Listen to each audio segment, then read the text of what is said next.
Here with our NBA insider Ian Begley after the Knicks beat the Pacers to force a Game 6. This is a winner-go-home game. And Ian, I got to say, the starters came to play. What was different in this game? Yeah, Jalen Brunson talked about just them being ready from the jump. This team had given up 43 first-quarter points in Game 4 in Indianapolis, and it was such a different story here in Game 5. 23 points, really swarming defensively. Mitchell Robinson making a big impact. They also played well early second half with those starters on the floor. They maintained their lead. They built on that lead, and it was such a different game from what you saw Game 4 from this starting unit. Knicks starters outscoring Indiana by 18 in the 13 minutes they shared the floor. I think Mitchell Robinson played a big role in that.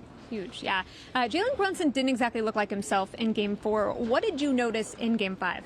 Just sharpness. He seemed to know where he wanted to go, get to his spots, and you could tell that he was feeling good early because his shot was falling, and he wasn't turning the ball over. There seemed to be some not lethargic possessions, but some bad turnovers, some non-Brunson turnovers that you saw in Indianapolis. You didn't see that tonight, and he said, he made sure that everybody came out with the proper intensity, proper energy. I think that was part of why they got off to such a good start. Karl-Anthony Towns played a big role in this game. He was actually listed as questionable heading into the game, and post-game, Coach Thibodeau said that he thought he set the tone to start the game. How close was he to not playing at all?